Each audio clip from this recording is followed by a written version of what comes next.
For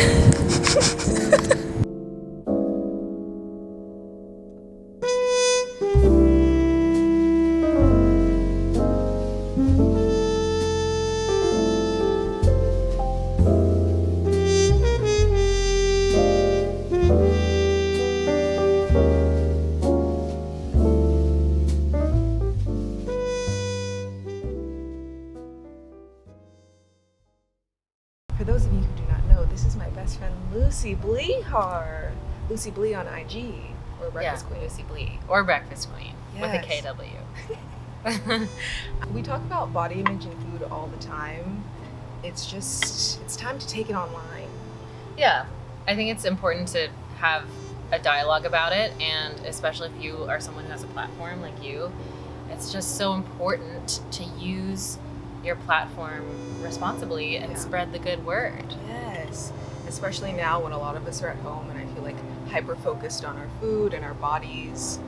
We just felt like this was the time for this conversation. I think being home and being a lot more idle, not only physically but mentally, like not being as stimulated, leaves a lot of room to like reflect on things, and we have to be hyper aware of being in a positive headspace, or not positive, I want to be careful using that word, but being in a conscious headspace to catch our emotions and then our physical reactions to those emotions.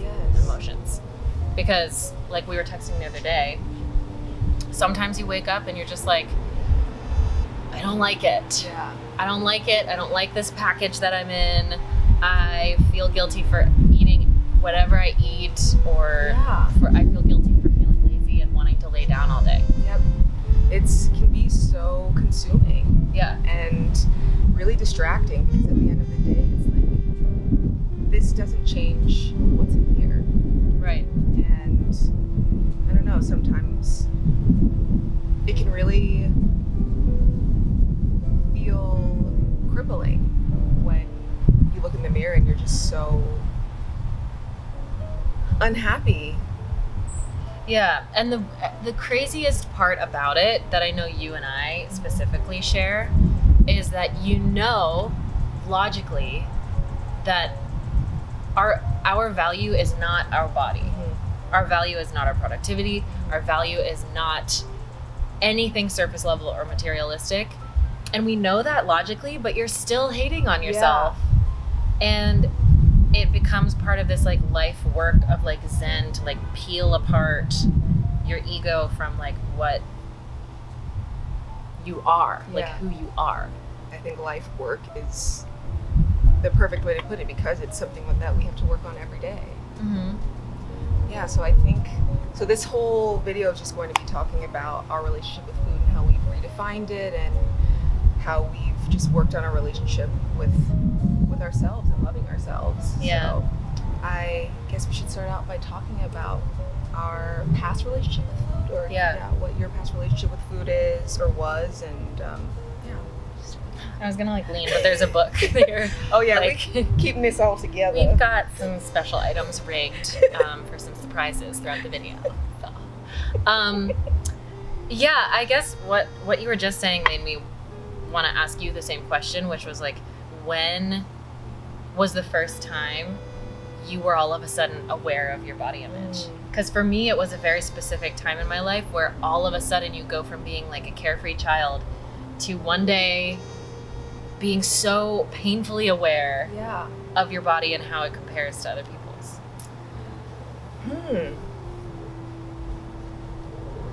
I think the first time when it really, I guess, hurt was coming back home from my first semester at college. I remember in high school and even middle school, like constantly, comparing my body to other girls in my class. But I remember coming back from that first semester and realizing I'd gained some weight and feeling just like, oh my gosh, I'm not worthy because of 15 extra pounds. What about you? The old freshman 1.5. Yeah, I definitely got the old freshman 1.5. Like 2.5 maybe. But it was college too. Like in high school, I was somehow always, I want to say above it, but not like, above it, just, or maybe I was just like coasting under. It was just over my head. Yeah. I wasn't self-aware, and that was wonderful, and I wish I could go back there. Same. But it was also, I think, my freshman year of college, and like a relative of mine made a comment about me gaining weight, and the people in my class were very hyper aware because I went to theater school. Mm-hmm. And so it's all about how you use your body, and so you become extra aware of it. And everyone around me all of a sudden was on this like plate of weight loss. Mm-hmm. And I was like, I guess I need to do that. I need to be thinking about that all the time too. I didn't even think about how you being in theater school would impact your body image. I know your story, and I didn't even think about that. I didn't either until I got there. And then like one of my best friends was like, she was always going on these diets. Like she went on this diet where she only ate potatoes for a week, and I was still not joining it, but I was starting to see it. Mm-hmm. And then it wasn't until my sophomore year when the shite hit the fine, so to speak, because I went through a bunch of like emotional stuff, and then I decided to go vegan, and that changed my life for the better. I'm so grateful for all of this. Yes. That's what I first want to say. Yeah. But I went vegan, started to notice that I was losing weight naturally and feeling better, like spiritually, mentally, emotionally, physically. And then people started to praise me for my weight loss, including my agents, because I was modeling at the time in Chicago. And my agents were like, oh, lose a little bit more and we can get you signed with this. And then I would. And then, I signed with someone else, and they were like, you're so tiny. We love how tiny you are. And they didn't know that I was like truly and literally starving. Yeah. But it was this like messed up cycle of positive reinforcement from the industry, and then pressure from myself, because once I started to lose weight, it became addictive, like a game. And I had a scale in my apartment, and I would always like go into my roommate's room and use her scale like every day, and it just became this like cyclical thing. And I remember you texted me when I was in college. We were friends in high school, and then in college, Misako sent me a text with like a picture that I had posted, and she was like, how did you get this skinny? And I think I just told you, what did I tell you? Yeah, I remember you were like, I just eat like raw veggies throughout the day, and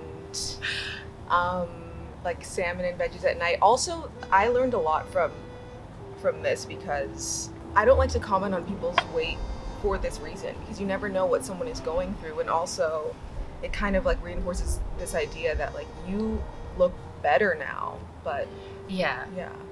But sorry, you just talked about how you basically just eat raw veggies throughout the day. And I was like, okay. It's like, I like raw broccoli florets dipped in nothing, because I was like, this is efficient. Like, this is fuel for my body. And would like walk to and from class, which was like a couple miles, and then would like go run on the treadmill. And my classes were like movement classes. Yeah. So I was like moving around all day. Yeah, I thought I was being really healthy, which is what in the end was tricky. Because it wasn't until my friend Erin said something to me. She was like, hey, everyone's worried about you. Our friend talked to your advisor. She's going to call you in for a meeting and ask you what's wrong. Yeah. That I realized it was actually a problem, because I never stopped eating. I would never skipped meals. I was never like, I'm going to not eat so I can lose weight. But when I look back, it was like orthorexic. Do you know that term? You taught me. Yeah. It's like wanting to be so healthy that you're very restrictive, which is what I was doing. I remember this, and I remember thinking when you were telling me this, I didn't think that there was anything wrong either. I didn't know about orthorexia. I feel like college is a very triggering time for men and women, but when I talk to people about like when their relationship with food kind of changed, it's typically around college, because I don't know, you're in a new environment, you don't have like control over a lot of things, and like your body's one thing that you feel like you can control. And that was definitely the same for me. I transferred from USF to FITM. I didn't have many friends, and I was already self-conscious about the weight that I had gained, so my body was the thing that I hyper-focused on. And yeah, I just remember being really restrictive, feeling guilty if I ate things that were bad or just high in calories. And then I would do this thing where I would get this, it was called skinny tea from the 99-cent store, and it's just senna tea, which basically is just like laxative tea. And any time that I would eat anything that was bad, and I'm saying that with quotes because I don't think any food is like bad. I don't think that language is helpful, but Except for red Gatorade. That one's bad. Yeah, that's bad. I would drink the tea, and I would be in, it wasn't just like I would drink the tea and I would go to the bathroom. It'd be like crippling pain, like the worst cramps. Like I couldn't leave the house. I would have to stay in the house because it was just like uncontrollable. And I would do that regularly, and I knew that pain was coming, and I would just like punish myself for eating like too much, or eating just one thing that was I considered like on the bad list. And I also didn't realize at the time that was bad. I was like, well, they sell this at a store, so obviously it can't be bad for you because the FDA. Because you trust the government. Yeah. But it was terrible, and I really do think when I became vegan, because of you, I learned so much about veganism from you and made that transition, like was when my relationship with food really, really changed. Mm-hmm. And just learning about food, not just calories and like how much sugar is in something, but what food is, and eating whole foods. Yeah, and what it really means to feed yourself. Yeah. And that you can untether from what anyone tells you you should do. Mm-hmm. I can get really angry reflecting on things because we never learned how to eat, ever. Yeah. And maybe it's being taught in schools now, but we were taught like this standard American diet food triangle. The like propaganda to like drink dairy, you need protein, you need this much protein. And then the like dichotomizing, I don't know if that's the right word, of like foods that are good for you and foods that are bad for you and what you can have and what you can't. And it gets you so in your head about it that how can you possibly eat anything without freaking out? Yep. I don't know. I feel like we are set up to fail. We are. It's so important for me now, like how I've healed has just been learning to be intuitive. Do you feel like that's what you're doing now? 100%. Before I used to really like be ruled by my fitness pal and like the labels, and now I'm just like, what makes me feel good? What makes me feel like energized and alive? What's coming from the earth? And if I want to have some chocolate, that's fine. Like if I want to have a slice of vegan pizza, that's fine. That's not going to change like anything. Yeah. I just eat what makes me feel good, and I try not to overthink it, even though I still have my moments. Oh yeah, I mean, for me, it's there for me every day, and sometimes it's teeny tiny, and sometimes it's huge, and I'm like, how am I still doing this? Yep. And I remember my stomach issues never started until I became aware of my body and what I was eating, and then I had like horrible digestive issues.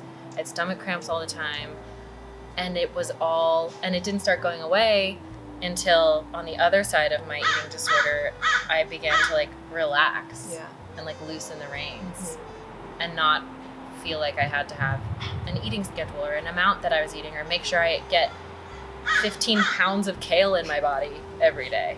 I always tell people like the time when my body felt the best and just like was working for me was when I became plant-based, and I just stopped caring about calories and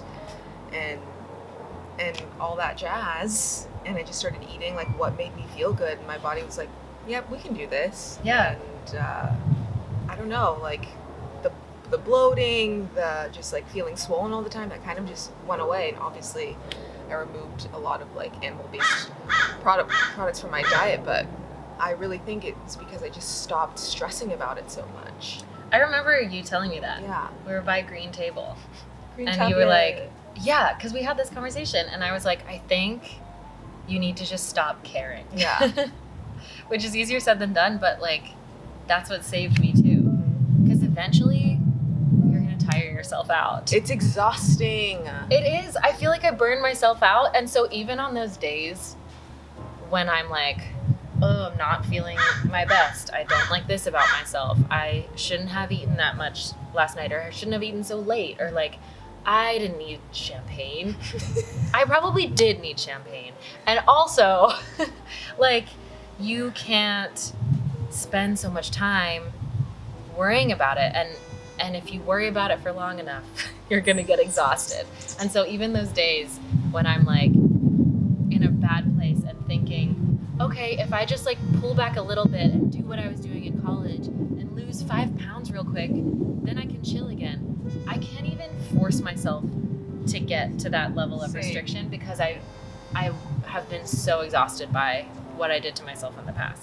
We talk about this all the time. Yeah.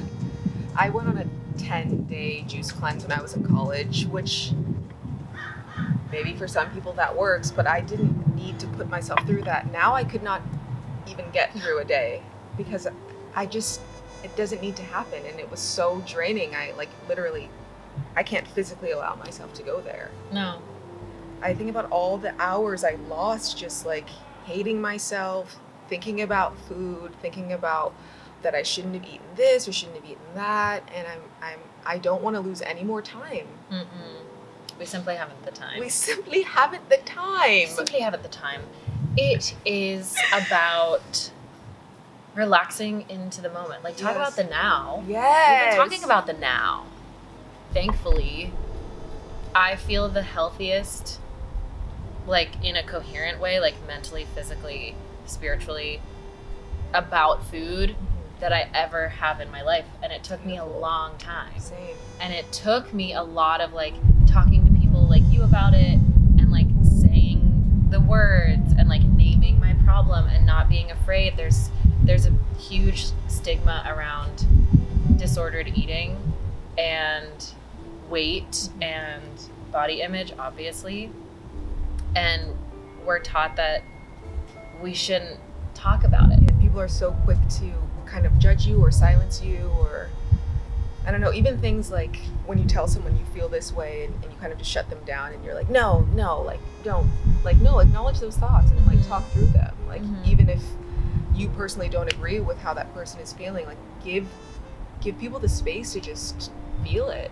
Yeah, give people the space to just feel it. Yeah. It's been very helpful to have someone to talk to and then also to cook with. Like, we always eat together, and to have like a buddy who has been on a similar journey and who has similar goals of like health and mental health really is this is all about mental health. Yep.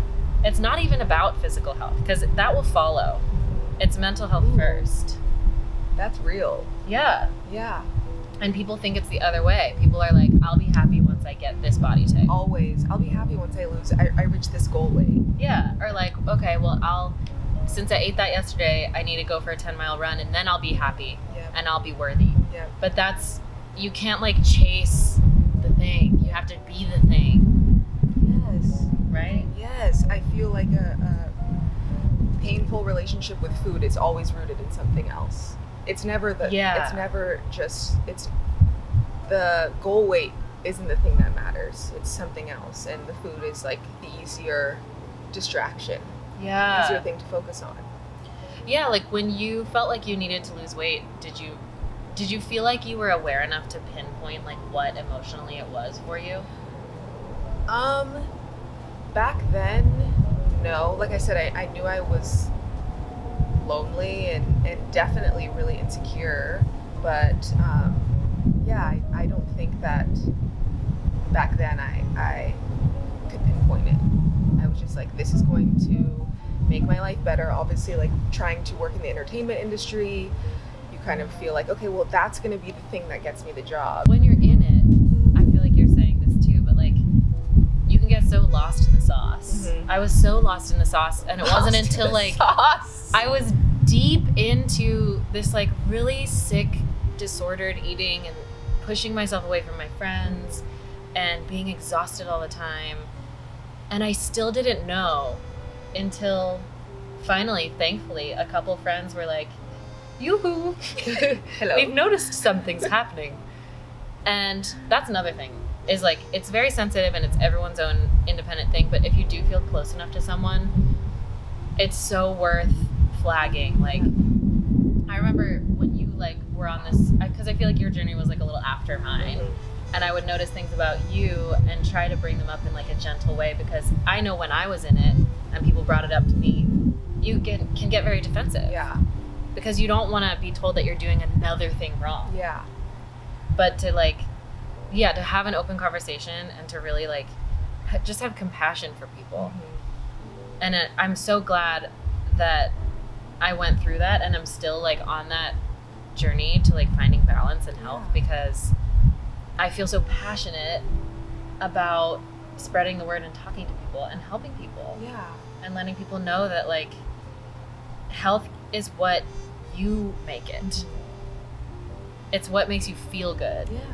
In like your heart and in your head first, and then your body will just follow. I'm always hesitant to like talk about these things because like I don't have a degree in health or nutrition or you know, I'm like I'm not an expert, but I just feel like somebody has to talk about it from a perspective that's not like you should eat this or you should do this. Like, how about you do what works for you? And I've talked about this before as well, but like I love watching like videos of what people eat, but I don't think that we should ever try to like copy what someone else eats, because that might not work for us. And I've been hesitant to make those videos on my own, because I'm like, I don't want anyone to think that I'm trying to tell them what they need to eat. And I love watching those too. Like I love getting recipe ideas, but there is still, like, to be totally honest, there's still a part of me that's like, oh, well, that person's gorgeous, so if they're eating this, I should eat that Exactly. too. And that could be a really slippery slope. Exactly. I really want to talk about the language that you use around food. I have realized how much like our words matter. Thank you, Luke Life Charms. Luke Life Charms. But also just, I've been thinking about this a lot, like when people say, this is my cheat day or my cheat meal, or this food is bad and this food is good. I'm like, I don't feel like that's helpful to attach those words to meals or food, because that's where the guilt and the shame starts. Right. Why does it have to be a cheat day? Why can't this just be a day that I'm eating ice cream and that's what it is? Right. I think as humans, like our basic nature is to categorize things so that we can make sense of them. It's like literally tribal. Yeah. To be like, this means this, so I can know that it belongs there. Like it's this like sorting mind that we have as humans, but I think it's very damaging.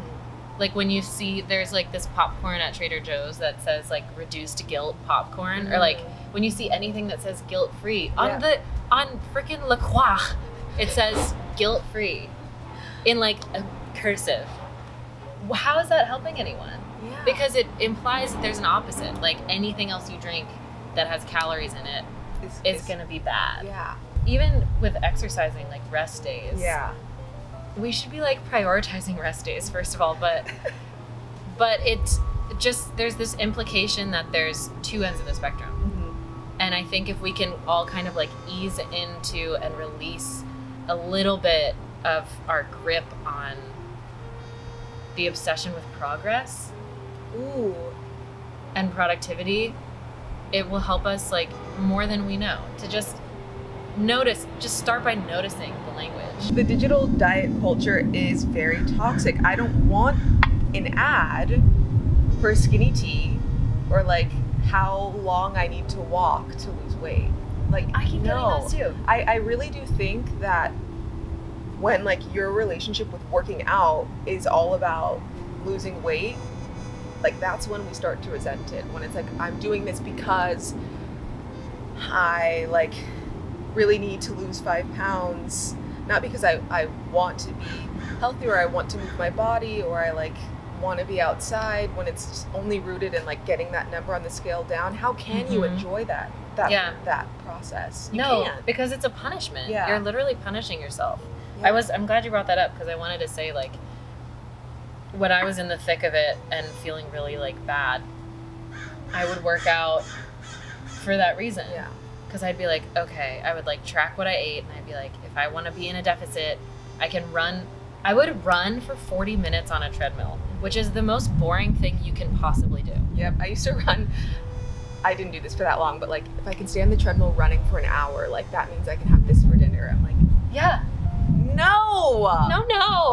Have what you want. And like if you want to run on the treadmill for an hour and that's what makes you feel good, then that's great. But don't do it as a punishment. Exercise should not be a punishment. Yeah. We're very passionate about this, as you can tell. The sun is like up outside. It's going to be a beautiful time lapse. But I really want you to share, people who are interested in redefining their relationship with food and their relationship with their bodies. That's how males cheat or polish. What are some tips that you have? I would say to give yourself a break. Give yourself permission to just throw all that out the window. Start with one day of noticing when you start to get like controlling or restrictive, and just be like, what if for just today it didn't matter? What if I just let myself be? What if instead of running, I took a nap because I'm tired? And slowly increase that, and I think you'll find that you are so energized by giving yourself a break. It's the mental treadmill of like calculation, and it's like a hamster wheel. Just step off of it for a day at a time and see how that works. That would be my first tip. I think it's great to want to be the healthiest version of yourself. I don't think either of us are saying like wanting to become healthier is bad. That's not bad, but I think it's great. Yeah, but doing it because I want to feel good like here and just feel strong and energized. Like start with those feelings, not with like what the scale says. Like this food that I ate today, it made me feel really sick or tired. Okay, well now I know that maybe I shouldn't eat that, or I should eat less of that. Instead of like having that conversation with myself, instead of like, well, now you have to run like 5 miles after this, and you did a really bad job, and now this is gonna change the number on the scale, and like obsessing over it in that way. Just like identify what makes you feel good and what doesn't, and get away from the numbers. Recognize that it's like a privilege to just be alive. Yeah. And so to be able to make choices and to give your body the gift that it gives you. Like our bodies are working so hard for us all the time. And if we're unhealthy, our heart is like straining against that. And if we're striving too hard to be healthy, like it's all about this balance. Yep. Balance. C'est balance. I do have another tip. Yes. I read an amazing article that talked about you are what you eat, but it wasn't about specifically the types of foods. It was about the way that you prepare your meals and the intention that you have when you consume your food. And it was so beautiful because she talked about, like, imagine you're making pasta and you're in a fight with your partner, and you feel angry and you feel sad and you're crying and you're frustrated and you're like making this pasta. Or you have the music on and the windows are open and you guys are having a great conversation and you're enjoying your red wine and you're making your pasta and it's beautiful, and you're thinking, thank you, like I appreciate this, I'm so grateful for this food that I get to have, and the carbohydrates that will fuel my cells and give me energy for tomorrow, and the beautiful like oils and the fats that will make it taste so good and luscious and that come from the earth.